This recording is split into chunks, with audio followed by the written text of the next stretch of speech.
मुझे वो बहुत अच्छी लगती है, मुझे उससे बातें करना बहुत अच्छा लगता है। मुझे वो मिल जाए ना, तो बस बात ही कुछ और हो जाए। एक तरफ़ा प्यार जो सिर्फ़ आप करते हैं, लेकिन वो आपसे नहीं करती है या फिर वो आपसे नहीं करता है। कैसे डील करें इस सिचुएशन को? बहुत ही क्रिटिकल हो जाता है उन लोगों के लिए जो आपसे प्यार नहीं करते हैं, बट आप उनसे प्यार करते हैं। अब तो इतनी फ्रीडम सभी को मिल गई है, यानी कि कानून व्यवस्था भी ऐसी हो गई है कि हमें अपनी इच्छा ज़ाहिर करने का अधिकार है। यानी कि पहले तो लोग प्रपोज़ करते हुए भी डरते थे, कतराते थे। चिट्ठियाँ लिख के कभी उसको पास ऑन करते थे, फिर जाके उस पर्सन तक पहुँचती थी कि अच्छा ये उसने भेजा है या फिर ये उसका संकेत है या फिर वहाँ से आया है। अब तो डिजिटल टाइम है, एक आप क्लिक करते हो, लिखते हो, टाइप करते हो और उस बंदे के पास पहुँच जाता है। आप ये भी नहीं सोचते हो कि उसको कैसा लगेगा। आप प्यार करते हो, आपकी वो फीलिंग्स है, आपकी इमोशंस है, बट सामने वाला वो इमोशंस, वो फीलिंग नहीं रखता है। फिर भी आपको लगता है कि यार वो मुझे इग्नोर कर रहा है या फिर उसने मुझे अवॉइड किया, उसने मेरी बात नहीं सुनी। क्यों ऐसा लगता है? ये भी वीडियो साइकोलॉजी से रिलेटेड है। इस पर मैं रिलेशनशिप इश्यूज़ के ऊपर बात करना चाहती हूँ। मैक्सिमम मैं देख रही हूँ, जब भी काउंसलिंग के लिए मेरे पास लोग आते हैं या फिर कोई भी सब्जेक्ट आते हैं, तो वो अपनी बात रखते हैं कि हम पूरी कोशिश करते हैं कि हम किसी की ज़िंदगी में दुःख ना पहुँचाएँ। लेकिन मैं सारे एफ़र्ट कर चुका हूँ, बट वो मेरे दिमाग से निकलती ही नहीं है या फिर वो मेरे दिमाग से निकलता ही नहीं है। मैंने उसको प्रपोज़ किया, लेकिन उसने मुझे मना कर दिया। तो बस इस मना कर दिया, इसी चक्कर में इंसान डिप्रेशन में चले गया कि मेरे अंदर ऐसी क्या कमी थी? मेरे पास सब कुछ है, पैसा है, नाम है, सब कुछ है, तो उसने मुझे मना क्यों किया?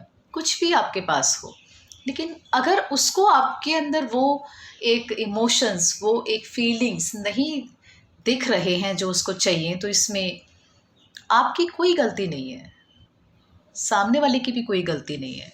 तो हम किसी के ऊपर अपने इमोशंस को, अपनी भावनाओं को थोप नहीं सकते हैं। हम अपने इमोशंस को ज़ाहिर कर सकते हैं, ना कि किसी के ऊपर थोप सकते हैं कि मैं तुम्हारे लिए ऐसे सोच रहा हूँ, तो तुम भी मेरे लिए वैसा सोचो। ऐसा नहीं हो सकता। जब मैं काउंसलिंग के सेशन लेती हूँ, तो मैं पूरी कोशिश करती हूँ कि मैं सब्जेक्ट को ये बात समझाने की कोशिश करती हूँ कि आपके अंदर कोई कमी नहीं है। आप सही दायरा चूज़ कीजिए, सही पर्सन को चूज़ कीजिए। अगर आपका मैसेज एक सही राइट पर्सन के पास जाएगा, तो हो सकता है कि आपको सेम रिस्पॉन्स मिल जाए। बट आपका मैसेज ही एक गलत पर्सन के पास जाएगा, तो हो सकता है कि आपको नेगेटिव रिस्पॉन्स मिले, क्योंकि आप जैसा सोच रहे हैं, वैसा वो नहीं सोच सकते। और कभी-कभी तो लोग ऑलरेडी अपने ही इमोशंस को क्रिएट करने लग जाते हैं कि यार उसने मुझे देखा, इसकी ना उसने मुझे देखा है, इसने मुझे रिस्पॉन्स किया है, ये भी वही सोच रही है जो मैं सोचता हूँ। अपने आप ही आप उस स्टोरी को क्रिएट कर लेते हैं जिसका कोई टाइटल ही नहीं होता। और जिन स्टोरीज़ का कोई टाइटल नहीं होता ना, उनका एंड भी नहीं होता। तभी तो पूछते हैं ना कि मोरल ऑफ द स्टोरी क्या था? हर कहानी का एक शीर्षक होना बहुत ज़रूरी है, और हर कहानी का अंत होना, और अंत के बाद उसका एक उद्देश्य निकल कर आना, वो भी बहुत ज़रूरी है।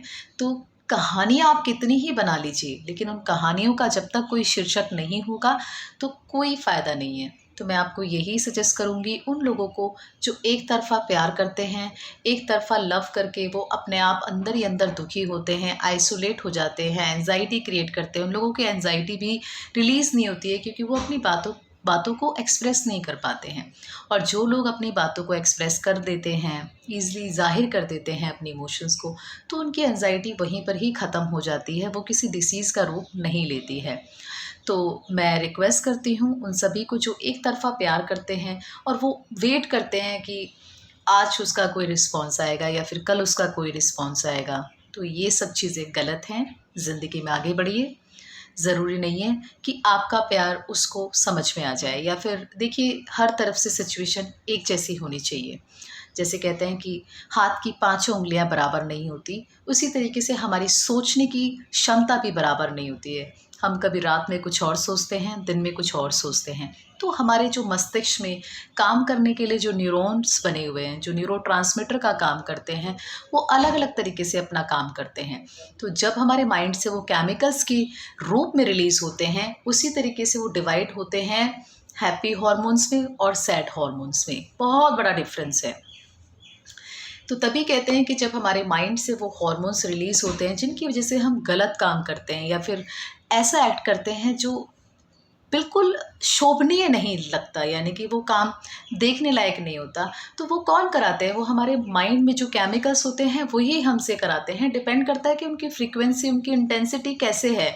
कम है तो वो हमें डिप्रेशन, एंजाइटी, फियर, इंसोम्निया इसी तरीके से हमें दबा के रखेगा। अगर उनकी इंटेंसिटी ज़्यादा होती है, अच्छी होती है, यानी कि कहते हैं उम्मीद से बढ़कर वो रिलीज़ होते हैं, तो हम हैप्पी हैप्पी फील करते हैं, अच्छा फील करते हैं, पॉजिटिव फील करते हैं, पीसफुल रहते हैं। तो पूरी कोशिश कीजिए कि अपने ऊपर काम कीजिए, उस काम को मत करिए जो किसी को परेशान करे। तो मुझे पूरी उम्मीद है कि एक तरफ़ा लव, यानी कि एक तरफ़ा प्यार के ऊपर जो भी मैंने ये बातें बताई हैं, जिससे लोग खुद परेशान होते हैं, वो एक तरीके से ये तो समझ जाएंगे कि हम अपनी सोच को किसी के ऊपर थोप नहीं सकते हैं। तो अगर ये वीडियो आपको अच्छी लगी तो इस वीडियो को लाइक, शेयर, सब्सक्राइब ज़रूर करिएगा। Thank you so much.